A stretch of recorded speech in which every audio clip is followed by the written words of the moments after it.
اور روایت بیان کرتے ہیں۔ اچھا، اس کے بعد جو قادری صاحب نے جو رویہ اپنایا ہے وہ کوشش کرتے ہیں اس کے بعد کہ وہ کتابوں کے نام نہیں لیتے، یعنی یہ جو روایت ابھی بیان کرتے ہیں نہ کتاب کا نام لیا ہے نہ رائٹر کا نام لیا ہے کہ یہ روایت کہاں پہ موجود ہے، بلکہ کہا ہے کہ ایک اور سند سے روایت موجود ہے، اس سند میں فلاں راوی ہے۔ اب ذرا دیکھتے ہیں کلپ نمبر 4 اگر لگا دیں شہباز بھائی تو دیکھتے ہیں کہ وہ کس چیز پہ وہ واقعہ کو ایک تیسری سند کے ساتھ بھی روایت کیا گیا، اس کا راوی محمد بن حمید الرازی ہے۔ اب وہ تو خالی ابن حمید لکھ دیتے ہیں، یہ بھی چال ہے ان لوگوں کی، تاکہ کسی کو آگے پیچھے کسی کی شناخت نہ ہو کہ کون ہے ابن حمید۔ حمید نام کے کئی لوگ ہو گزرے، کئی سکہ بھی ہوئے، غیر سکہ بھی ہوئے، عادل بھی ہوئے، کاذب بھی ہوئے، فاسق بھی ہوئے، متقی بھی ہوئے، ایک نام کے کئی لوگ ہوتے ہیں، ان کا طریقہ بس ابن حمید لکھ دیتے ہیں۔ آگے جس کو رد کرنا ہے، چھان بین کرنی ہے، وہ پھر خود تلاش کرتا پھرے اور سمندروں میں غوطہ زنی کرتا پھرے کہ یہ ابن حمید کون ہے۔ خیر، ہم نے بھاگنے نہیں دیا، نکال لیا، تو یہ محمد بن حمید الرازی ہے۔ اس کی پوری تفصیل اسماء الرجال کی کتابوں میں نکالی۔ یہ ایک اور راوی ہے محمد بن حمید، یہ کذاب ہے۔ اس محمد بن حمید نے آگے جریر بن عبد الحمید سے روایت کیا ہے۔ جریر بن عبد الحمید نے آگے مغیرہ بن مقسم کا نام لیا ہے، اس نے زیاد بن کلیب التمیمی الحنظلی کا نام لیا ہے۔ اس طرح چل کے روایت بنائی ہے، تو روایت کر کے تو اصلاً اس پوری روایت اور سند کو گڑھنے والا شخص خود کذاب ہے۔ جی ماد بھائی، اچھا، شروع میں انہوں نے کہا کہ یہ ابن حمید ہے، اور ابن حمید یہ لوگ کہتے ہیں یہ بھی ان کی چال ہے کہ یہ لوگ ابن حمید کہتے ہیں، وہ نام نہیں لیتے، کہتے ہیں مثلا حمید کا بیٹا۔ ہم آپ کو بتا دیتے ہیں کہ یہ چال کس کے چال ہے، ہم جہاں سے بیان کرتے ہیں وہاں پہ آپ لوگوں نے یہ چال چلی ہے، ہم نے چال تھوڑے، ہم آپ کی کتابوں میں نہیں آ سکتے نا، ہم کی کتابوں میں جو ہے نا اضافات کریں یا اس میں کچھ کم کر لیں۔ یہ روایت آپ دیکھیں، یہ آپ خود دیکھیں کتنے شدت سے طاہر القادری صاحب نے اس مطلب کو بیان کیا کہ ان لوگوں کی چال ہے۔ اب دیکھتے ہیں کہ یہ چال کس نے چلی ہے، کس نے یہ کام کیا ہے کہ راوی کا نام حذف کر کے صرف ابن حمید کا ہے۔ اور اگر ہم اس کی تاریخ پہ جائیں، نہ بخاری رہے گا نہ مسلم رہے گا، سب نے یہ کام کیا ہے، کوئی بھی نہیں رہتا، سب نے تدلیسات کیے ہیں، سب نے جو ہے وہ تدلیس سے کام لیا ہے، حتیٰ جناب ابو ہریرہ انہوں نے بھی تدلیس سے کام لیا، خود ان کے اپنے اہل سنت کے ہاں یہ موجود ہے۔ یہ آپ دیکھیں، اگر ہم روایت دکھا سکیں، جی یہ روایت طبری، تاریخ الطبری، انہوں نے نام نہیں لیا کہ تاریخ طبری کی روایت ہے، چونکہ لوگوں کو تو پتہ ہے تاریخ طبری مشہور کتاب ہے اور اہل سنت کی کتاب ہے، لہٰذا نام نہیں لیا، تاریخ طبری کا نام نہیں لیا۔ تاریخ الطبری، تاریخ الامم والملوک لابی جعفر محمد بن جریر الطبری، جس کی دوسری جلد پہ صفحہ نمبر 233 پہ یہاں پہ روایت دیکھیں، حدثنا کیا ہے شہباز بھائی، آپ پڑھ سکتے ہیں ابن حمید، مشائخ میں سے ہے اس کے، ہاں، بس یہ چال کس نے چلی ہے، یہ نام حذف کر کے چال کس نے چلی ہے؟ آپ کے اپنے عالم نے چلی ہے، آپ کے مؤرخ نے، آپ کے مفسر نے، جو آپ کے بڑا نام جو ہے وہ رکھتے ہیں، اس نے یہ کام کیا ہے، اس نے لوگوں کے جو ہے لوگوں کے ساتھ دھوکہ کیا ہے۔ حالانکہ ہم نہیں کہتے کہ یہ دھوکہ ہے، ہم کہتے ہیں بہت سارے نام جو ہیں وہ اسی ناموں سے مشہور تھے، ابن حمید کے نام سے، ابن فلاں کے نام سے، وہ لوگ اسی طرح ہی لکھتے تھے، ہم اس کو چال نہیں کہتے۔ آپ نے چونکہ چال کا، ہم آپ کو بیان کرتے ہیں کہ دیکھیں یہ دھوکے کس نے کیے ہیں۔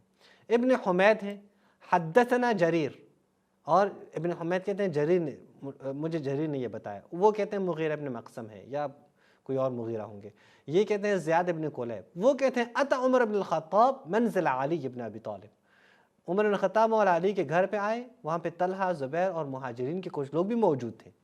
کیا کہا؟ واللہ لأحرقن علیکم، اللہ کی قسم، قسم کھائی ہے کہ میں یہ گھر جلا دوں گا تمہارے اوپر، او لتخرجن الی البیعہ، یا تم بیعت کے لیے نکل آؤ گے، بیعت کو، یا بیعت کرو یا گھر کو آگ لگا دوں گا۔ فخرج علیہ الزبیر مسلطا بالسیف، زبیر نکلے تلوار اٹھا کر، تو زبیر پر حملہ ہوا، اس کے ہاتھ سے جو ہے وہ تلوار گر گئی، انہوں نے زبیر پر حملہ کر کے ان سے پکڑ لیا۔ یہ پوری روایت ہے۔ اس روایت میں ابن حمید، یہ جو ابن حمید ہے اس کے اوپر اعتراض ہے۔ ابن حمید کے بارے میں یہ لوگ کیا کہتے ہیں؟ ابن حمید کے بارے میں یہ طاہر القادری صاحب نے کہا کہ ہم نے بھاگنے نہیں دیا، ہم نے معلوم کیا کہ یہ کون ہے، یہ محمد بن حمید الرازی ہیں۔ طاہر القادری صاحب یہ واضح ہے، یہ آپ نے جس سائٹ سے اٹھایا وہاں پہ یہ ساری باتیں موجود ہیں، اور یہ صرف آج کی بات نہیں ہے، یہ اس سے پہلے تمام کے تمام ہم اپنی کتابوں میں جب اس روایت سے استناد کرتے ہیں تو ہم جب اس راوی کی توثیقات لے کے آتے ہیں تو وہاں پہ پورا نام لے کے آتے ہیں، محمد ابن حمید الرازی۔ اور اب ہم آپ کو بتا دیں گے کہ محمد بن حمید الرازی یہ کون ہے۔ پہلی بات تو یہ ہے، ہمیں بہت ہی تعجب ہوتا ہے، اور وہ یہ کہ اہل سنت کے ہاں یعنی جو اہل سنت کہتے ہیں کہ جو معذرت خود طاہر القادری صاحب کہتے ہیں کہ یہ تو کذاب راوی ہے، یہ جو شروع کا راوی ہی کذاب ہے تو آگے کیا سند کی کیا بحث ہم کریں؟ تو میرے خیال میں خود یہ بات کرنا کہ یہ کذاب راوی ہے یہ انصاف پر مبنی نہیں ہے۔ کاش آپ تھوڑا سا دیکھ لیتے کہ جہاں ان کو کذاب کہا گیا ہے کس نے کہا ہے اور کون ہے، کیوں کہا گیا ہے، اور ایسا کیا پیش آیا تھا کہ اسے کذاب کہا گیا، یہ ایک تفصیلی بحث ہے۔ لیکن اب ہم آپ کو بتا دیتے ہیں کہ نہیں، یہ راوی ان کے ہاں ثقہ بھی ہیں، یعنی ان کے علماء کے درمیان میں ہر راوی پہ اختلاف موجود ہے، ہر راوی پہ اختلاف موجود ہے۔ کوئی کہتا ہے ثقہ ہے، چونکہ اندازے ہیں، ہماری طرح تھوڑی ہیں۔ ہماری کتابوں میں جو روات کی توثیق اور تضعیف ہیں وہ حدس پر مبنی نہیں ہے، وہ حس پر مبنی ہے، یعنی وہاں پہ ہمارے عالم نے کسی کتاب سے دیکھ کر یہ لکھا ہے کہ فلاں راوی ثقہ ہے یا ضعیف ہے۔ مثلا اگر نجاشی، شیخ نجاشی رحمۃ اللہ علیہ وہ آتے ہیں زرارہ کی توثیق کرتے ہیں تو وہ اپنے گمان سے نہیں کرتے، وہ پہلی کتب میں جو رجالی کتب ہیں اس سے دیکھ کے کہتے ہیں، وہاں پہ لکھا ہوا ہے کہ زرارہ ثقہ ہے، وہ بھی کہتے ہیں زرارہ ثقہ ہے۔ جبکہ اہل سنت کے ہاں یہ بات نہیں ہے، ہر کس نے اندازے لگائے ہیں۔ کسی کو نام پسند آیا ہے تو کہتے ہیں ہاں یہ ثقہ ہے، کسی کو نام پسند نہیں ہے تو کہتے ہیں یہ ثقہ نہیں ہے، کسی کو داڑھی پسند آئی ہے تو کہتے ہیں واہ کیا داڑھی ہے، یہ تو ثقہ ہے۔ پھر اسی کو جس کی داڑھی پسند آئی تھی کہہ رہے نہیں یار یہ کیا عجیب داڑھی رکھی ہے، ایک اور نے آ کے اس کو ضعیف شمار کیا ہے۔ یعنی ایسے موجود ہیں ان کے ہاں۔ تو یہاں بھی دیکھیں آپ، میں خود تہذیب الکمال سے، تہذیب الکمال فی اسماء الرجال جناب مزی کی کتاب ہے، اس کی جلد نمبر 25 ہے، صفحہ نمبر 97 ہے۔ یہاں پہ محمد بن حمید بن حیان التمیمی، وہی راوی کہ جو طبری کے مشائخ میں سے ہیں، اس کے بارے میں یہ پورا نقل کرتے ہیں فلاں فلاں نے اس سے روایت کیا۔ کس نے روایت کیا؟ ابو داود کا استاد ہیں یہ جیسے آپ کذاب کہتے ہیں، ترمذی کا استاد ہیں، ابن ماجہ کا استاد ہیں، احمد بن حنبل کا استاد ہیں، اور یہ ان کے ہاں قواعد موجود ہے کہ احمد بن حنبل کس سے روایت لیتے ہیں؟ جو ثقہ ہو اس سے روایت نقل کرتے ہیں۔ یا اسی طرح محمد بن جریر الطبری، اس طبری ہے۔ پھر کہتے ہیں یحییٰ بن معین کا استاد ہیں کہ جو خود علم رجال کے استادوں میں سے ہیں، بڑوں میں سے شمار کیے جاتے ہیں۔ اب کیا کہتے ہیں؟ ابراہیم بن مالک القطان کہتے ہیں سمعت محمد بن حمید، محمد بن حمید، یہ دیکھیے یہ کون شخص ہے؟ کہتے ہیں میں نے محمد بن حمید سے سنا کہ دخلت بغداد، میں بغداد گیا، فاستقبلنی احمد بن حنبل و یحییٰ، تو میرے استقبال کس نے کیا؟ میرا استقبال احمد بن حنبل اور یحییٰ بن معین۔ پس جس کے استقبال احمد بن حنبل اور یحییٰ بن معین کرتے ہوں وہ محمد بن حمید ہیں، اور اسے آپ کذاب کہتے ہیں۔ یعنی احمد بن حنبل اور یحییٰ بن معین ایک کذاب جو رسول اللہ پہ جھوٹ باندھتے ہیں اس کا استقبال کرتے ہیں۔ فسألونی احادیث یعقوب القمی، اس نے مجھ سے سوال بھی پوچھا ہے، میری شاگردی اختیار کی ہے۔ یہ ناممکن ہے قادری صاحب، یعنی آپ جو ہے وہ بچوں والی باتیں نہ کریں۔ یا یہ دیکھیں ابو زرع کتنے بڑے آدمی آپ کے ہاں، وہ کہتے ہیں منفعت ہوں ابن حمید، جو ابن حمید کو جو ہے وہ یعنی ہاتھ سے گنوا دے، ان کے احادیث تک رسائی نہ کریں، وہ 10,000 احادیث، 10,000 احادیث کا محتاج رہے گا، 10,000 احادیث میں یہ شخص موجود ہے۔ یا اب دیکھیں عبداللہ ابن احمد ابن حنبل کہتے ہیں کہ میں نے اپنے والد سے پوچھا، سمعت ابی یقول، میں نے اپنے والد سے سنا، وہ کیا کہہ رہے ہیں؟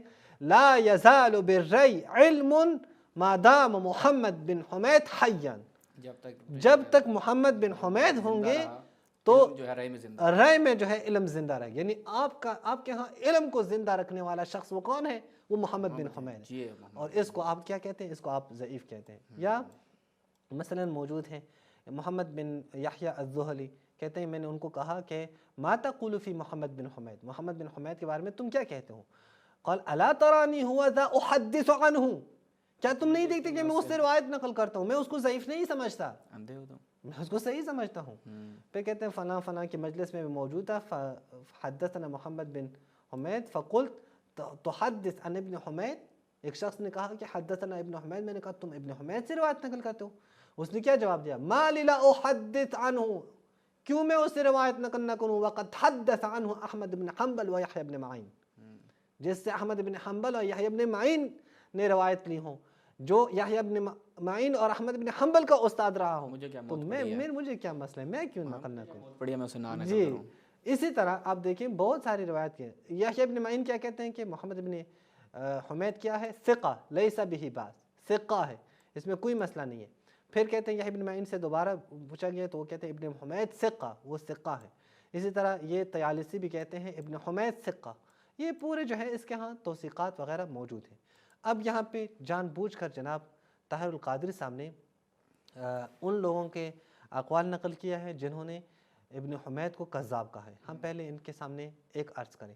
دیکھیں ابن حمید کو کذاب جنہوں نے کہا اتنے توثیقات کے باوجود، کیوں کہا ہے؟ چونکہ ابن حمید ان کے ہاں امام ہے، یعنی اگر آپ ذہبی کی کتابوں کی طرف جائیں وہاں پہ امام حافظ کے لقب سے اس کو یاد کیا گیا ہے، اور ان کے بڑوں کے درمیان میں یہ توثیق اور تضعیف کی جنگ جاری تھی، ایک دوسرے کی تکذیب کرتے تھے یہ لوگ، یعنی ان لوگوں کی کوشش رہتی تھی کہ ایک دوسرے کو کذاب کہیں، ایک دوسرے کو ضعیف کہیں۔ اس لیے پھر انہوں نے ایک قاعدہ نکالا ہے کلام الاقران۔ کلام الاقران کیا ہے کہ یہ جو ائمہ ہیں جو بڑے ہیں، یہ اگر ایک دوسرے کے اوپر حملے کریں تو وہ تضعیف شمار نہیں ہوگی۔ یہ آپ دیکھیں کلام الاقران، میزان الاعتدال فی نقد الرجال، جی جناب ذہبی کی کتاب ہے میزان الاعتدال، اس کے جلد اول پہ آپ دیکھیں احمد بن عبداللہ الحافظ ابو نعیم الاصفہانی احد الاعلام، یہ ابو نعیم الاصفہانی جو ابو نعیم الاصفہانی یا ابو نعیم الاصفہانی یہ بہت ہی مشہور کتاب جو ہے عالم ہے اہل سنت کے ہاں۔ اس کے بارے میں خود ان کے علماء نے کیا کہا ہے؟ ان علماء نے قد اجمع الناس علی انہ کذاب، تمام کے تمام لوگوں کا اجماع ہے کہ یہ کیا ہے، یہ کذاب ہے، ابو نعیم کذاب ہے۔ قادری صاحب ابن حمید کو چھوڑ دیں، میں ابو نعیم کی تکذیب آپ کو لے کے آ رہا ہوں، ابو نعیم کذاب ہے۔ اب ذہبی جب یہاں پہ آئے ہیں وہ کیا کہتے ہیں؟ کلام الاقران بعضهم فی بعض لا یعبأ بہ، یہ جو اقران کے کلام جو بڑے ائمہ ہیں جب یہ ایک دوسرے کے اوپر جھڑا کرتے ہیں، حملے کرتے ہیں، اس کی کوئی حیثیت شمار نہیں ہوگی، ہم اس کو نہیں مانیں گے، اس بات کو ہم قبول نہیں کریں گے۔